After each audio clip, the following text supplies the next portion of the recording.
जो सबर का बन टुटे कहावत बुझाता नहीं इन्हें तस्वीरों नूं वेखो अखा ना खोल देन तक ही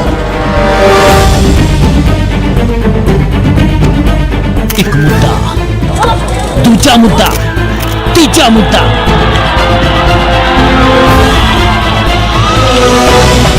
ये दरअसल मुद्दा ने थप्पड़ एक व्यवस्था पे आवांगे सारिया ते एक एक करके ते विखावांगे अंदर दी तस्वीरां जो दर्शा रही है साडियां सरकारां दी कोशिशां दर्शा रही है सरकारां दी आदतां ते दर्शा रही है सरकारां दी रहमतां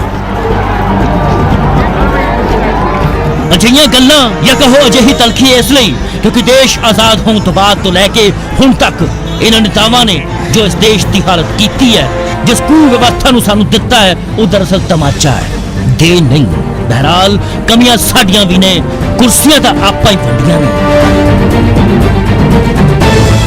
आज होवेगी इस तो चर्चा ते अंदर झात मारियो कि कमियां किस च ने जनता यानी कि तुहाडे च नेतावां च या जिन्हां नेतावां नूं असीं सिर चाड़ सत्ता ते बिठाउंदे आ उन्हां च सो पेश है रिपोर्ट जदों सबर दा बन टुटे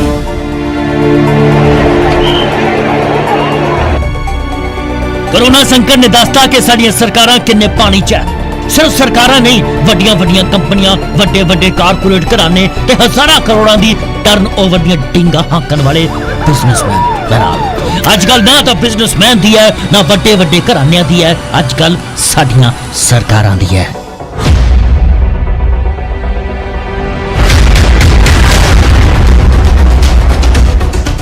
देश आजाद होने तो बाद दी दशा ते दिशा दी की अज तस्वीर है असी कित्थे खड़े हां असी कर की रहे हां गल इसदी होवेगी पर पहला एक बड़ी खबर की गल दरअसल 40 दिनों की तालाबंदी ने दसता कि असी खड़े कित्थे हां साडे पल्ले की है क्योंकि देश च मंग ते सप्लाई चेन ते बुरा असर पै चुका है इस कारण मैन्युफैक्चरिंग परचेजिंग मैनेजर इंडेक्स यानी कि PMI अप्रैल च गिर के 27.4% ते आ चुकी है यह अज तक का सब तो निचला पद्धर है ग्लोबल ब्रोकरेज हाउस बार्कलेज का मनना है कि कैलेंडर साल 2020 दे विच भारत की GDP 0% तक आ सकती है इस दे नाल भारत में लॉकडाउन अंशिक तौर पर 6 जून तक जारी रह सकता है हालांकि सरकार दे वल्लों इसते की कहा जाता है ये देखण वाली गल होगी सरकार ने देश नूं कई जोन च वंड के लॉकडाउन नूं 17 मई तक वधा दिता बार्कलेज ने हमेशा ही मन्निया कि भारत च लॉकडाउन कोशिश तो वध समय तक लागू रह सकता है शुरू च ही इस ब्रोकरेज ने दसता सी कि भारत की GDP 0% तक आ सकती है इस सब के विच कई होर खबरां ने जो भारत ते सानू सब नू दुख दे सकदियां ने बहरहाल गल पंजाब दी करते हैं गल पहला मुद्दे दी करते हैं ते मुद्दा वही पुराना किसानां वाला पंजाब च मींह ते औलियां ने किसानां आड़तियां ते सरकारां दी टेंशनां वधा दित्तियां ने पहला शनिचरवार ते शाम तो लैके रात भर मींह पैंदा रहा ते फिर ऐतवार दे दिन भी मींह पिया मंडियां च खुले आसमान दे नीचे पई बिकी हुई ते बिना बिकी फसल पानी दे नाल पिट चुकी है ते किसानां नूं खेतां च नरमे ते ज्वार वगैरह दी फसलां खराब होने दा डर वखरा सता रहा है ते आ लो दूजा मुद्दा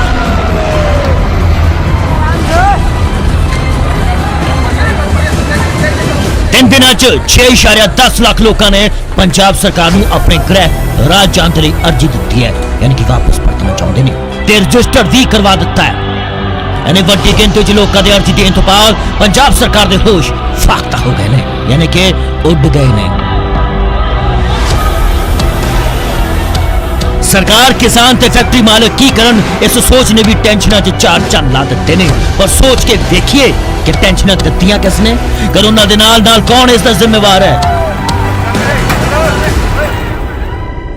दरअसल जो पहली बार प्रधानमंत्री ने तालाबंदी का ऐलान किया जे उदों इन्हां मजदूरां बारे सोचा हुंदा तां अज इह हाल ना हुंदा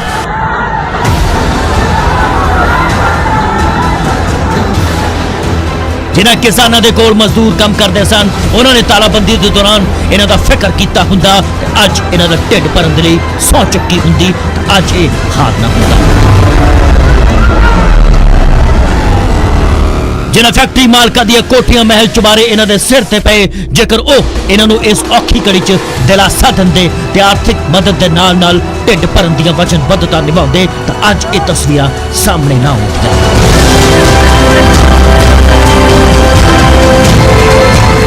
जो सरकार इन्हां दे खाण पीण रहन सहन नूं लैके प्रैस नोट जारी कर रहे सन, उन्हां ने जे वाकई कुछ इन्हां दे लई कुछ कीता हुंदा, शक्ति दे नाल पालिया हुंदा, अपना समझ के रखिया हुंदा तां अज इह तस्वीरां सामने ना आउंदियां। पर हुण इन्हां मजदूरां ने दसता या कहो साफ करता कि किस किस ने इन्हां दे प्रति अपनी जिम्मेवारियां ठोक बजा के निभाइयां, ते सच इहो है कि किसी ने भी नहीं। अज किसान दुखी, सरकार दुखी, फैक्टरी मालिक दुखी ते होर पता नहीं कौन कौन दुखी ते महकमा दुखी। जी हाँ, रेल महकमा आने उसते भी, पर दस दईए कि वही मजदूर ने जो रोटी दे लिए तड़फ रहे सन ते पुलिस लाठियां दे नाल इन्हां दी भुख मिटा रही सी। रिपोर्टां भी सामने आईयां कि इन्हां दे कोल सिर्फ 2 दिन दे खाण तो बाद दा अनाज नहीं, फिर भी किसी ने सुध नहीं लई। की दसीए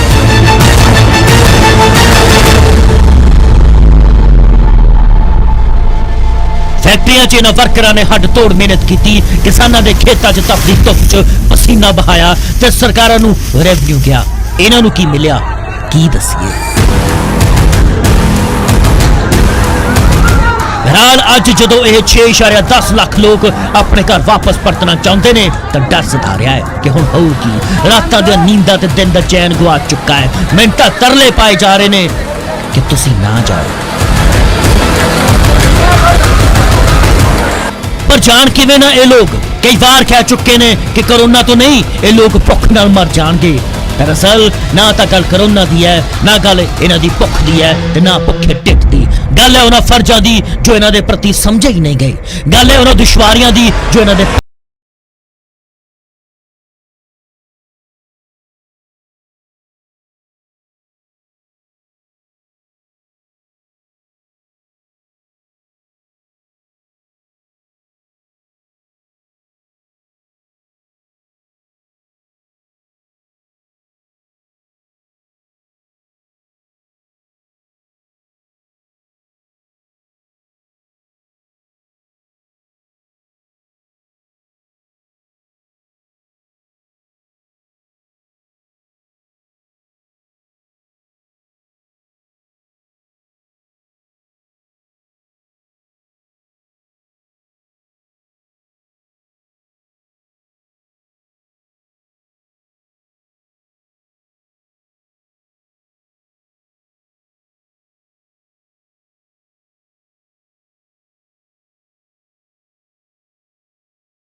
जदों कि 10 लोगों ने अंडोमान ते निकोबार दे लई अर्जी दित्ती है।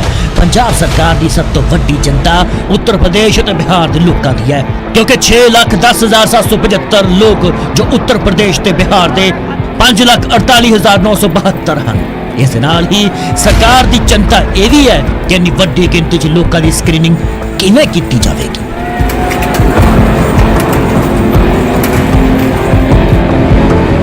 इन्हां लोगों को घर वापस भेजने तो पहला सेहत जांच करवानी पवेगी। हालांकि केंद्र सरकार ने इन्हां लोगों को वापस उन्होंने घर भेजने के लिए एक विशेष रेल गड्डी चलाने का फैसला किया है, पर तस्वीर स्पष्ट नहीं कि गड्डियां कदों चलणगीਆਂ। ते सवाल उही ते मुद्दा भी उही कि जदों सबर दा बंध टुटे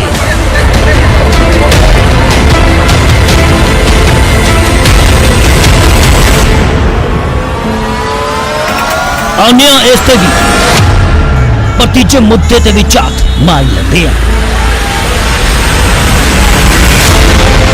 क्योंकि जदों सबर दा बंध टुटे तो उदों की हुंदा है, ये तीजे मुद्दे ते भी टुटदा है। हालांकि किसानां मजदूरां दे नाल नाल एक और तबका भी है जिसदा सबर दा बंध टुट चुका है।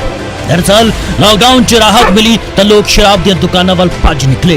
दुकानां खुलण तो पहला ही लोगों दी लंबियां लंबियां लाइनां लग गईयां।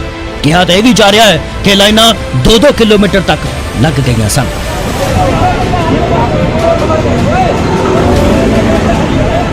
बेंगलुरु कर्नाटक में शराब की दुकान के बाहर 1.5 किलोमीटर लंबी लाइन लग गई। देश के ਵੱਖ-ਵੱਖ हिस्सों तो आईਆਂ तस्वीरों ਨੂੰ ਵੇਖਦਿਆਂ ਇਹ लगता है कि शराब ਨੂੰ ਲੈ ਕੇ एक ਭਿਆਨਕ स्थिति बनी हुई है। देश भर ਦੀਆਂ शराब ਦੀਆਂ ਦੁਕਾਨਾਂ ਤੇ ਭੀੜ ਵੇਖਣ ਨੂੰ ਮਿਲ ਰਹੀ है। कर्नाटक के हुबली ਵਿੱਚ देश भर ਵਿੱਚ लॉकडाउन 3 ਦੇ ਵਿਚਕਾਰ ਸਰਕਾਰ ਦੇ ਵੱਲੋਂ शराब ਦੀਆਂ ਦੁਕਾਨਾਂ ਖੋਲਣ ਦੇ ਨਿਰਦੇਸ਼ ਜਾਰੀ ਕੀਤੇ। ਇਸ ਤੋਂ ਬਾਅਦ ਲੋਕ ਕੰਟੇਨਮੈਂਟ ਜ਼ੋਨ ਕਲੱਬ ਰੋਡ ਵਿੱਚ शराब ਦੀਆਂ ਦੁਕਾਨਾਂ ਦੇ ਬਾਹਰ ਲੰਬੀਆਂ ਕਤਾਰਾਂ ਦੇ ਵਿੱਚ ਖੜੇ ਹੋ ਗਏ। पुलिस लोगों तो सोशल डिस्टेंसिंग का पालना करवा रही थी जो घाटे वेखण नूं मिलिया। दिल्ली सरकार ने कई थावां दे नाल रिहायशी कंपलैक्सां दे विच भी दुकानां विच शराब बेचण दी इजाजत दी है। इस तो बाद लोग लक्ष्मी नगर दे विच एक शराब की दुकान के बाहर लंबियां कतारां च खड़े देखे गए। इत्थे ही सवेर तो ही शराब की दुकानां के बाहर एक लंबी लाइन वेखण नूं मिली।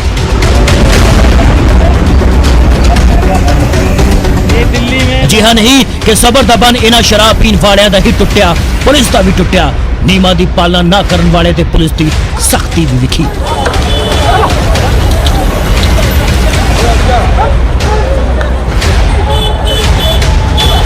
बहरहाल आओ लैके चलते हैं पंजाब दे बठिंडा।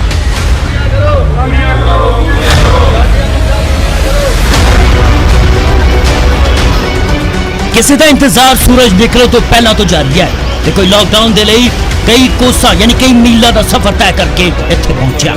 पर ना तो इत्थे सरकारी राशन बन रहा है और ना ही कोई बंटन के आसार हैं, क्योंकि इत्थे तो उस आदत नूं छुड़ाउण दा काम चलाया जाता है जिस तो पूरा पंजाब परेशान दस्या गया।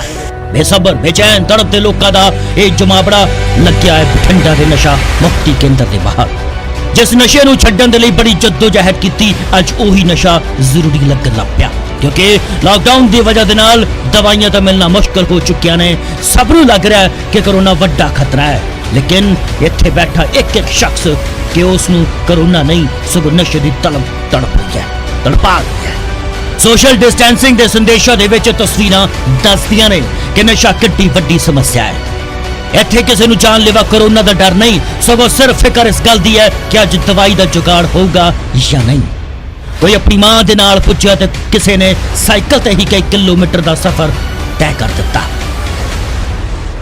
दवाई लैन आया जी नशे अच्छा पहले दिन आए हैं, कोई दवाई नहीं मिलती। 35 किलोमीटर 40 किलोमीटर साਡਾ ਪਿੰਡ ਪਾ ਜਾਂਦਾ ਜੀ ਇੱਥੋਂ।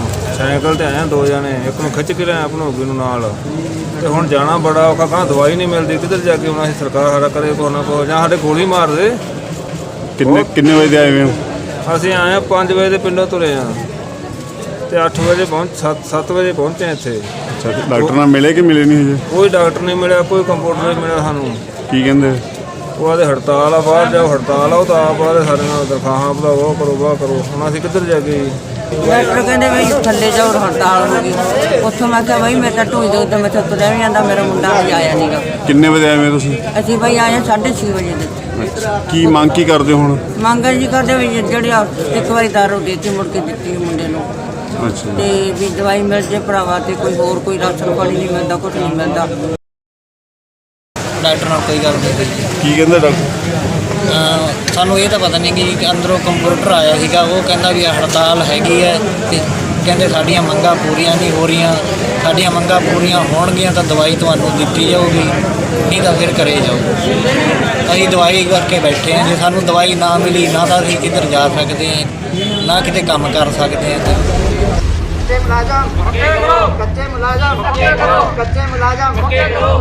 सोमवार का इंतजार इसलिए भी ज्यादा लंबा लगा क्योंकि सरकार ने जिन्हें कच्चे मुलाजमां की तैनाती नशा मुक्ति केंद्र से की, वो संकेतिक तौर पर हड़ताल पर चले गए। मंगा ये कि सरकार उन्होंने पक्का करे और जो बकाया है वो तनख्वाहां उन्होंने खाते च पावे, पर सरकार अजे खामोश है। ਵੱਖ-ਵੱਖ ਜ਼ਿਲ੍ਹਿਆਂ ਵਿੱਚ ਨਸ਼ਾ ਛੁਡਾਊ ਦੇ ਮੁੜ ਸੇਵਾ ਯੂਨੀਅਨ ਅਧੀਨ ਸਰਕਾਰੀ ਸੰਸਥਾ ਵਿਖੇ ਓਟ ਕੇਂਦਰ ਨਸ਼ਾ ਛੁਡਾਊ ਕੇਂਦਰ ਤੇ ਰੀਹੈਬ ਸੈਂਟਰ ਵਿੱਚ ਲਗਭਗ 6 ਸਾਲਾਂ ਤੋਂ ਕੰਮ ਕਰ ਰਹੇ ਹਾਂ, ਜਿਸ ਕਾਰਨ ਬਹੁਤ ਹੀ ਨਿਗੁਣੇ ਤਨਖਾਹਾਂ ਦੇ ਕੰਮ ਕਰ ਰਹੇ ਹਾਂ, ਜਿਸ ਕਾਰਨ ਸਾਨੂੰ ਘਰ ਦਾ ਗੁਜ਼ਾਰਾ ਕਰਨਾ ਵੀ ਮੁਸ਼ਕਿਲ ਹੈ ਤੇ ਹੁਣ ਅਸੀਂ ਇਸ ਆਪਣੀ ਮੰਗਾਂ ਲਈ ਅੱਜ ਸਟ੍ਰਾਈਕ ਤੇ ਗਏ ਹਾਂ, ਕਲਮ ਛੋੜ ਹੜਤਾਲ ਕੀਤੀ ਹੈ। ਇਸ ਵਿੱਚ ਸਾਡੀਆਂ ਜੋ ਮੁੱਖ ਮੰਗਾਂ ਹਨ ਵੀ ਸਾਨੂੰ ਰੈਗੂਲਰ ਕੀਤਾ ਜਾਵੇ, ਜੋ ਵੀ ਕੱਚੇ ਮੁਲਾਜ਼ਮ ਨੇ ਜਾਂ ਸੁਸਾਇਟੀ ਅਤੇ ਕੰਟਰੈਕਟ ਅਤੇ ਆਊਟਸੋਰਸ ਦੁਆਰਾ ਰੱਖੇ ਗਏ ਹਨ ਉਹਨਾਂ ਨੂੰ ਰੈਗੂਲਰ ਕੀਤਾ ਜਾਵੇ।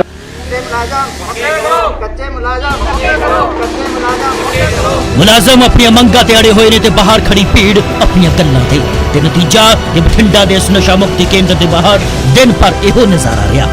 ਇਹ ਭੀੜ ਦੇਖਣ ਨੂੰ ਮਿਲੀ ਜਿਸ ਤੋਂ ਨਾ ਤਾਂ ਸੋਸ਼ਲ ਡਿਸਟੈਂਸਿੰਗ ਦਾ ਖਿਆਲ ਆਇਆ ਅਤੇ ਨਾ ਹੀ ਕੋਰੋਨਾ ਨੂੰ ਲੈ ਕੇ ਕਿਸੇ ਤਰੀਕੇ ਦਾ ਕੋਈ ਡਰ। ਹੁਣ ਸਵਾਲ ਇਹ ਹੈ ਕਿ ਜੋ ਸਰਕਾਰ ਲਗਾਤਾਰ ਸ਼ਰਾਬ ਦੀਆਂ ਦੁਕਾਨਾਂ ਨੂੰ ਖੋਲ੍ਹਣ ਦੇ ਲਈ ਇੰਨੀ ਬੇਤਾਬ ਨਜ਼ਰ ਆ ਰਹੀ ਸੀ ਕਿ ਉਹ ਨਸ਼ਾ ਮੁਕਤੀ ਕੇਂਦਰ ਤੇ ਆਖਰ ਕਿਉਂ ਧਿਆਨ ਨਹੀਂ ਦੇ ਰਹੀ। ਪੰਜਾਬ ਦੇ ਖੁਰਾਕ ਅਤੇ ਸਿਵਲ ਸਪਲਾਈ ਮੰਤਰੀ ਭਾਰਤ ਭੂਸ਼ਣ ਆਸ਼ੂ ਨੇ ਕਿਹਾ ਕਿ ਕੋਵਿਡ-19 ਦੇ ਕਾਰਨ ਸੂਬੇ ਵਿੱਚ ਲਗਾਏ ਗਏ ਕਰਫਿਊ ਅਤੇ ਲਾਕਡਾਊਨ ਦੇ ਕਾਰਨ ਪੈਦਾ ਹੋਈਆਂ ਅਨੇਕਾਂ ਮੁਸ਼ਕਲਾਂ ਦੇ ਦੌਰਾਨ ਬੀਤੇ 19 ਦਿਨਾਂ ਦੇ ਦੌਰਾਨ ਸੂਬੇ ਵਿੱਚ 90 ਲੱਖ ਮੀਟ੍ਰਿਕ ਟਨ ਦੀ ਖਰੀਦ ਸਫਲਤਾਪੂਰਵਕ ਕਰ ਲਈ ਹੈ। ਇਸ ਵਾਰ ਅੰਦਾਜ਼ਨ 135 ਲੱਖ ਮੀਟ੍ਰਿਕ ਟਨ ਦੀ ਖਰੀਦ ਕੀਤੀ ਜਾਣੀ ਹੈ। ਉਧਰ ਵਧੀਕ ਮੁੱਖ ਸਕੱਤਰ ਵਿਕਾਸ ਵਿਸ਼ਵਜੀਤ ਖੰਨਾ ਨੇ ਕਿਹਾ ਕਿ ਸੂਬੇ ਭਰ ਦੀਆਂ ਮੰਡੀਆਂ ਦੇ ਵਿੱਚ ਹੁਣ ਤੱਕ 86.90 ਲੱਖ ਮੀਟ੍ਰਿਕ ਟਨ ਦੀ ਆਮਦ ਹੋਈ ਹੈ, ਜਿਸ ਦੇ ਵਿੱਚੋਂ 85.28 ਲੱਖ ਮੀਟ੍ਰਿਕ ਟਨ ਦੀ ਖਰੀਦ ਕੀਤੀ ਜਾ ਚੁੱਕੀ ਹੈ। ਉਹਨਾਂ ਕਿਹਾ ਕਿ ਇਹ ਵੀ ਤਸੱਲੀ ਵਾਲੀ ਗੱਲ ਹੈ ਕਿ ਸੂਬੇ ਨੇ ਕਣਕ ਦੀ ਖਰੀਦ 15 ਅਪ੍ਰੈਲ ਤੋਂ ਸ਼ੁਰੂ ਹੋਣ ਦੇ 18 ਦਿਨਾਂ ਦੇ ਸਮੇਂ ਦੇ ਵਿੱਚ ਕੁੱਲ ਅਨੁਮਾਨਿਤ 135 ਲੱਖ ਮੀਟ੍ਰਿਕ ਟਨ ਦੇ ਵਿੱਚੋਂ 65% ਖਰੀਦ ਮੁਕੰਮਲ ਕਰ ਲਈ ਹੈ। ਇਸ ਦਰਮਿਆਨ ਖਬਰ ਆਂਦੀ ਹੈ ਕਿ ਗੜਸ਼ੰਕਰ ਤੋਂ 3 ਕਿਲੋਮੀਟਰ ਦੂਰ ਪੈਂਦੇ ਪਿੰਡ ਸਾਧੋਵਾਲ ਦੇ ਵਿੱਚ ਲੰਗੀ ਰਾਤ ਇੱਕ ਕਿਸਾਨ ਜਸਵਿੰਦਰ ਸਿੰਘ ਨੇ ਆਪਣੇ ਘਰ ਫਾਹਾ ਲੈ ਕੇ ਖੁਦਕੁਸ਼ੀ ਕਰ ਲਈ। ਖੁਦਕੁਸ਼ੀ ਦਾ ਕਾਰਨ ਕਿਸਾਨ ਸਿਰ ਚੜੀ ਕਰਜ਼ ਦੀ ਵੱਡੀ ਰਕਮ ਦੱਸੀ ਜਾ ਰਹੀ ਹੈ। ਦਰਅਸਲ ਅੰਨ ਲੈਣ ਦੇ ਮਾਮਲੇ 'ਚ ਕਿਸਾਨ ਅੰਨਦਾਤਾ ਤੇ ਅਜਿਹੀ ਸਥਿਤੀ 'ਚ ਇਸ ਨੂੰ ਕੀ ਕਹੀਏ। ਬਹਰਾਲ ਆਪਾਂ ਕੀ ਕਹਿਣਾ, ਕਿਸਾਨਾਂ ਦੇ ਮੂੰਹੋਂ ਸੁਣ ਲਓ ਸਰਕਾਰਾਂ ਦੇ ਹਾਲ। प्रॉब्लम जी सर जी साड़ी 2-2 किले पैली है जी, 5-5 दिन हो गए यब्बी जाने मंडियां च, साड़ी कणक लुड़ी जाती है, बारिश फुल पै गई जी, कर्जे नगे मरे हुए हैं, कर्जा सरकारां माफ नहीं साडा करदियां पिया, तू बारिश पई जाती है, लोकां दी कईयां दी अंदर पई टैंक लगे पे ने स्टैक, साडे बाहर पे ने, असीं तां मरे पे, अज भी मरे ते कल भी मरे पे। सर जी सानू अज तीजा दिन है जी मंडी च कणक लिआंदे नूं, सरकार ਤਾਂ ਕਹਿੰਦੀ ਸੀ 24 ਘੰਟਿਆਂ ਦੇ ਵਿੱਚ ਤੁਹਾਨੂੰ ਵਿਹਲਾ ਕਰ ਦਿਆਂਗੇ ਜੀ, ਤੇ ਅੱਜ ਸਾਨੂੰ ਤੀਜਾ ਦਿਨ ਹੈਗਾ ਜੀ ਮੰਡੀ 'ਚ ਆਇਆ ਨੂੰ। ਬਾਰਿਸ਼ ਪੈ ਰਹੀ ਹੈ ਜੀ, ਸਾਰਾ ਮਾਲ ਅਸੀਂ ਇੱਥੇ ਇਕੱਠਾ ਕਰ ਲਿਆ ਜੀ, ਬਹੁਤ ਅਸੀਂ ਪਰੇਸ਼ਾਨ ਹੈ ਜੀ। ਸ਼ੈੱਡਾਂ ਦੇ ਹੇਠ ਬੋਰੀਆਂ ਭਰ ਕੇ ਰੱਖੀਆਂ ਹੋਈਆਂ ਜੀ, ਉਹਦੀ ਅੱਜ ਲਿਫਟਿੰਗ ਨਹੀਂ ਹੋ ਰਹੀ ਜੀ। ਦਰਅਸਲ ਮਜ਼ਦੂਰਾਂ ਨੂੰ ਲੱਗਦਾ ਹੈ ਕਿ ਕੋਰੋਨਾ ਤੋਂ ਬਾਅਦ ਵਿੱਚ ਪਹਿਲਾਂ ਭੁੱਖ ਦੇ ਨਾਲ ਜਾਨਾਂ ਜਾਂਦੀਆਂ ਤੇ ਕਿਸਾਨਾਂ ਨੂੰ ਲੱਗਦਾ ਹੈ ਕਰਜ਼ੇ ਦੇ ਨਾਲ ਮਰ ਜਾਣਾ ਅਤੇ ਨਸ਼ੇ ਦੀ ਆਦਤ ਵਾਲਿਆਂ ਨੂੰ ਲੱਗਦਾ ਹੈ ਕਿ ਬਿਨਾਂ ਨਸ਼ੇ ਦੇ ਮਰ ਜਾਣਾ। ਹੁਣ ਬੰਦਾ ਕੀ ਕਰੇ। ਰਾਤ ਸਾਡੇ ਪੱਤਰਕਾਰ ਪੰਕਜ ਕਪਾਹੀ ਨੇ ਮਜ਼ਦੂਰਾਂ ਵਾਲੇ ਮਸਲੇ ਤੇ ਪੰਜਾਬ ਦੇ ਜੇਲ੍ਹ ਮੰਤਰੀ ਦੇ ਨਾਲ ਗੱਲਬਾਤ ਕੀਤੀ। ਰੰਧਾਵਾ ਸਾਹਿਬ, ਜਿਸ ਤਰੀਕੇ ਦੇ ਨਾਲ ਮਜ਼ਦੂਰ ਇੱਕ ਸੂਬੇ ਤੋਂ ਦੂਜੇ ਸੂਬੇ ਮੱਧ ਪ੍ਰਦੇਸ਼, ਯੂਪੀ, ਬਿਹਾਰ ਜਾ ਰਹੇ ਨੇ, ਤੁਹਾਨੂੰ ਲੱਗਦਾ ਹੈ ਕਿ ਅਗਰ ਮਜ਼ਦੂਰ ਵਾਪਸ ਚਲੇ ਜਾਣਗੇ ਤਾਂ ਦਿੱਕਤ ਪੰਜਾਬ ਨੂੰ ਹੋ ਸਕਦੀ ਹੈ, ਚਾਹੇ ਮੰਡੀਆਂ ਦੇ ਵਿੱਚ ਹੋਵੇ ਚਾਹੇ ਇੰਡਸਟਰੀ ਦੇ ਵਿੱਚ ਹੋਵੇ? ਵੇਖੋ, ਜਿਹੜਾ ਇਹਨਾਂ ਨੇ ਕਿਹਾ ਕਿ ਮਜ਼ਦੂਰ ਜਿਹੜੇ ਜਾਣੇ ਨੇ, ਵਾਕਿਆ ਦਿੱਕਤ ਤੇ ਆਏਗੀ ਔਰ ਹਰ ਸਟੇਟ ਨੂੰ ਆਏਗੀ, ਕੱਲੀ ਪੰਜਾਬ ਨੂੰ ਨਹੀਂ ਆਏਗੀ। ਪਰ ਜਿਸ ਤਰੀਕੇ ਦੇ ਨਾਲ ਕਣਕ ਦੇ ਵਿੱਚ ਅਸੀਂ ਕੰਟਰੋਲ ਕਰ ਲਿਆ ਔਰ ਕਣਕ ਜਿਸ ਤਰੀਕੇ ਨਾਲ ਸਾਂਭੀ ਗਈ ਹੈ ਤੇ ਕੋਈ ਬਹੁਤ ਵੱਡੀ ਆਈ ਵੀ ਨਹੀਂ। ਜਿਸ ਵੇਲੇ ਵਿਪਤਾ ਦਾ ਟਾਈਮ ਹੋਏ ਉਦੋਂ ਹਰ ਆਦਮੀ ਆਪਣੇ ਆਪ ਕੰਮ ਕਰਨ ਨੂੰ ਵੀ ਤਿਆਰ ਹੋ ਜਾਂਦਾ। ਜਦੋਂ ਠੀਕ ਦਾ ਟਾਈਮ ਹੁੰਦਾ ਉਦੋਂ ਇਹੋ ਜਿਹੀਆਂ ਪ੍ਰੋਬਲਮਸ ਆਉਂਦੀਆਂ ਨੇ। ਤੇ ਨਾਲ ਹੀ ਜਿਵੇਂ ਪੰਜਾਬ ਦੇ ਵਿੱਚ ਹਾਂ ਇੰਡਸਟਰੀ 'ਚ ਜ਼ਰੂਰ ਜਿਹੜੀ ਹੈ ਪ੍ਰੋਬਲਮ ਬਹੁਤ ਵੱਡੀ ਆਏਗੀ, ਕਿਉਂਕਿ ਇੰਡਸਟਰੀ ਦੇ ਵਿੱਚ ਸਾਰੀ ਪ੍ਰਵਾਸੀ ਜਾਂ ਜਿਹੜੇ ਉੱਥੋਂ ਦੇ ਬਾਹਰਲੀਆਂ ਸਟੇਟਾਂ ਦੇ ਮਜ਼ਦੂਰ ਨੇ, ਉਹ ਬੜੀ ਵੱਡੀ ਪ੍ਰੋਬਲਮ ਆਏਗੀ। ਪਰ ਇਹਦੇ ਨਾਲ ਇੱਕ ਇਹ ਵੀ ਆ ਕਿ ਜਿਸ ਵੇਲੇ ਇਹ ਲੋਕਾਂ ਦੇ ਵਿੱਚ ਹੁਣ ਆਪਣੇ ਹਰ ਦਿਮਾਗ 'ਚ ਆ ਗਿਆ ਕਿ ਮੈਂ ਆਪਣੇ ਪਰਿਵਾਰ 'ਚ, ਚਾਹੇ ਬੇਸ਼ੱਕ ਉਹਨਾਂ ਦੇ ਬੱਚੇ ਇੱਥੇ ਨੇ, ਉਹਨਾਂ ਦੇ ਕਿਸੇ ਦਾ ਭਰਾ ਉੱਥੇ, ਕਿਸੇ ਦੇ ਮਾਂ-ਬਾਪ ਉੱਥੇ, ਪਰ ਉਹਨਾਂ ਦੇ ਦਿਮਾਗ 'ਚ ਆ ਗਿਆ ਕਿ ਹੁਣ ਅਸੀਂ ਆਪਣੇ ਪਰਿਵਾਰਾਂ ਦੇ ਕੋਲ ਉੱਥੇ ਪਹੁੰਚ ਜਾਈਏ। ਤੇ ਕਿਸਾਨਾਂ ਵਾਲੇ ਮਸਲੇ ਤੇ ਕਿਸਾਨ ਕੁਝ ਕਹਿ ਰਹੇ ਨੇ ਤੇ ਸਰਕਾਰ ਕੁਝ ਕਹਿ ਰਹੀ ਹੈ। ਕਿਸਾਨ ਆਪਣੇ ਆਪ ਨੂੰ ਪਰੇਸ਼ਾਨ ਦੱਸਦੇ ਨੇ ਤੇ ਸਰਕਾਰ ਦੱਸਦੀ ਹੈ ਕਿ ਆਪਾਂ ਕਿਸਾਨਾਂ ਨੂੰ ਖੁਸ਼ਹਾਲ ਕਰਤਾ। ਮੈਨੂੰ ਇਸ ਗੱਲ ਦੀ ਖੁਸ਼ੀ ਹੈ ਕਿ ਕਿਸਾਨ ਵੀਰਾਂ ਨੇ, ਮਜ਼ਦੂਰਾਂ ਨੇ, ਆੜ੍ਹਤੀਆਂ ਨੇ, ਸਰਕਾਰ ਦੇ ਮੁਲਾਜ਼ਮਾਂ ਨੇ, ਪ੍ਰੋਕਿਊਰਮੈਂਟ ਏਜੰਸੀਆਂ ਨੇ, ਸਾਰਿਆਂ ਨੇ ਇਕੱਠੇ ਹੋ ਕੇ ਕੰਮ ਕੀਤਾ ਤੇ ਉਹਦਾ ਫਾਇਦਾ ਸਾਨੂੰ ਇਹ ਹੋਇਆ ਕਿ ਕਣਕ ਦੀ ਪ੍ਰੋਕਿਊਰਮੈਂਟ ਜਿਹੜੀ ਹੈ ਉਹ ਆਪਣੀ ਵਧੀਆ ਤਰੀਕੇ ਨਾਲ ਲਗਭਗ ਨੇੜੇ ਪਹੁੰਚ ਚੁੱਕੀ ਹੈ। ਅੱਜ 100 ਲੱਖ ਟਨ ਦੇ ਕਰੀਬ ਅਸੀਂ ਪਰਚੇਜ਼ ਕਰ ਲਵਾਂਗੇ ਆਉਣ ਵਾਲੇ 5-7 ਦਿਨਾਂ ਦੇ ਵਿੱਚ ਆਪਣੀ ਸਾਰੀ ਪਰਚੇਜ਼ ਲਗਭਗ ਮੁਕੰਮਲ ਹੋ ਜਾਏਗੀ। ਉਧਰ ਕਾਂਗਰਸ ਦੀ ਅੰਤਰਿਮ ਪ੍ਰਧਾਨ ਸੋਨੀਆ ਗਾਂਧੀ ਨੇ ਮਜ਼ਦੂਰਾਂ ਦੀ ਵਾਪਸੀ ਦੇ ਲਈ ਮੋਦੀ ਸਰਕਾਰ ਦਾ ਘਿਰਾਓ ਕਰਦਿਆਂ ਉਹਨਾਂ ਤੇ ਲਗਾਏ ਜਾ ਰਹੇ ਕਿਰਾਏ ਬਾਰੇ ਸਵਾਲ ਖੜੇ ਕਰ ਦਿੱਤੇ। ਇਸ ਦੇ ਨਾਲ ਹੀ ਕਾਂਗਰਸ ਨੇਤਾ ਰਾਹੁਲ ਗਾਂਧੀ ਨੇ ਵੀ ਆਪਣੇ ਟਵਿੱਟਰ ਅਕਾਊਂਟ ਤੋਂ ਇਸ ਬਾਰੇ ਟਵੀਟ ਕੀਤਾ। ਇਸ ਦੇ ਨਾਲ ਹੀ ਸੋਨੀਆ ਗਾਂਧੀ ਨੇ ਆਪਣੇ ਬਿਆਨ ਵਿੱਚ ਕਿਹਾ ਹੈ ਕਿ ਜੇ ਵਿਦੇਸ਼ ਤੋਂ ਭਾਰਤੀਆਂ ਨੂੰ ਮੁਫਤ ਲਿਆਂਦਾ ਜਾ ਸਕਦਾ ਹੈ, ਗੁਜਰਾਤ ਵਿੱਚ ਇੱਕ ਪ੍ਰੋਗਰਾਮ ਦੇ ਵਿੱਚ ਆਵਾਜਾਈ ਤੇ ਭੋਜਨ ਅਤੇ 100 ਕਰੋੜ ਰੁਪਏ ਖਰਚ ਕੀਤੇ ਜਾ ਸਕਦੇ ਨੇ। रेलवे मंत्रालय प्रधानमंत्री ਦੀ कोरोना फंड ਨੂੰ 151 करोड़ रुपए दान दे सकता है तो कर्मचारियों का किराया क्यों नहीं दिता जा सकता। इस मुद्दे ਨੂੰ ਉਠਾਉਂਦਿਆਂ ਸੋਨੀਆ ਗਾਂਧੀ ਨੇ ਐਲਾਨ ਕੀਤਾ ਕਿ ਹੁਣ ਕਾਂਗਰਸ ਦੀਆਂ ਸੂਬਾਈ ਕਮੇਟੀਆਂ ਹਰ ਲੋੜਵੰਦ ਮਜ਼ਦੂਰ ਤੇ ਮਜ਼ਦੂਰ ਦੀ ਘਰ ਵਾਪਸੀ ਦੇ ਲਈ ਰੇਲ ਯਾਤਰਾ ਦੇ ਲਈ ਟਿਕਟ ਦਾ ਖਰਚਾ ਚੁੱਕਣਗੀਆਂ। ਸੋਨੀਆ ਗਾਂਧੀ ਨੇ ਕਿਹਾ ਕਿ 1947 ਦੀ ਵੰਡ ਤੋਂ ਬਾਅਦ ਦੇਸ਼ ਨੇ ਪਹਿਲੀ ਵਾਰ ਹੈਰਾਨ ਕਰਨ ਵਾਲਾ ਨਜ਼ਾਰਾ ਵੇਖਿਆ ਕਿ ਹਜ਼ਾਰਾਂ ਕਿਲੋਮੀਟਰ ਚੱਲ ਕੇ ਹਜ਼ਾਰਾਂ ਮਜ਼ਦੂਰਾਂ ਨੇ ਘਰ ਵਾਪਸੀ ਕਰਨ ਦੇ ਲਈ ਮਜਬੂਰ ਹੋ ਗਏ। ਤੇ ਭਾਜਪਾ ਨੇ ਸੋਮਵਾਰ ਨੂੰ ਸਪਸ਼ਟ ਕਰਤਾ ਕਿ ਰੇਲਵੇ ਨੇ ਪ੍ਰਵਾਸੀ ਮਜ਼ਦੂਰਾਂ ਦੇ ਲਈ ਚਲਾਈਆਂ ਜਾ ਰਹੀਆਂ ਵਿਸ਼ੇਸ਼ ਰੇਲਾਂ ਦੇ ਟਿਕਟਾਂ ਕਿਰਾਏ 'ਚ 85% ਸਬਸਿਡੀ ਦਿੱਤੀ ਹੈ ਅਤੇ ਬਾਕੀ 15% ਕਿਰਾਇਆ ਰਾਜ ਸਰਕਾਰਾਂ ਨੂੰ ਦੇਣਾ ਪਵੇਗਾ। कोरोना वायरस तो पीड़ित मरीजों की वध रही गिनती के बावजूद मुख्यमंत्री कैप्टन अमरिंदर सिंह की आर्थिकता नूं चलाउण दे हक विच हो सकते हैं, पर पंजाब नूं लंबी लड़ाई लड़नी पवेगी। लेबर माइग्रेशन का असर सिर्फ उद्योग ते ही नहीं सगों कारोबारी गतिविधियां ते भी होवेगा। असल च ये लड़ाई जून तो बाद शुरू होवेगी जदों कोरोना दे नाल स्थिति साफ होण लगणगियां। माहर तां इहो कहंदे ने। पंजाब विच वध रहे कोरोना के केसां दे बारे मजदूरां दा इक वड्डा डर है। हालांकि माहर मानते हैं कि इस वेले इत्थे वड्डी गिनती विच अकुशल मजदूर अपने घरां नूं गए हन। माहर दे मुताबिक ये मामला नहीं है कि काम में पहली बार घर जा रहे हैं। दरअसल ये हर साल गर्मियों दे विच एक साधारण प्रक्रिया का हिस्सा है। अकुशल कर्मचारी इस समय वापस चले जाते हैं तो जून जुलाई च वापस आते हैं, पर इस बार हालत कुछ वखरी ने। असल चिंता उदों शुरू होगी जो काम में जून जुलाई दे विच वापस नहीं आउंगे। उद्योग या कारोबार का खेतर होवे, हुनरमंद दे नाल अकुशल कामिਆਂ ਦੀ भी लोड़ हुंदी है। हुनरमंद किरत उद्योग की भूमिका ते हुंदा है, पर बहुत सारियां जिहियां नौकरियां हैं जो ट्रेड काम में करते हैं। कोरोना का डर कितना चिर रहिंदा है ये वेखना होवेगा। पंजाब च लगभग 2.5 लाख उद्योग हैं जिथे लगभग 12 लाख मेहनतकश लोग हैं। मार्च तो हुण तक लगभग 50,000 कामे प्रवास कर चुके हैं, जो कि लखां घर जाने के लिए तैयार बैठे हैं। 3 मई तक 6.10 लाख लोगों ने उन्होंने सूबे का दौरा करने के लिए रजिस्ट्रेशन भी की है। माहर का कहना है कि 40 दिन आर्थिकता के लिए कोई छोटा समा नहीं है। यह कहना गलत नहीं होगा कि प्रवासी मजदूरों की भूमिका पंजाब के उद्योग में अहम है।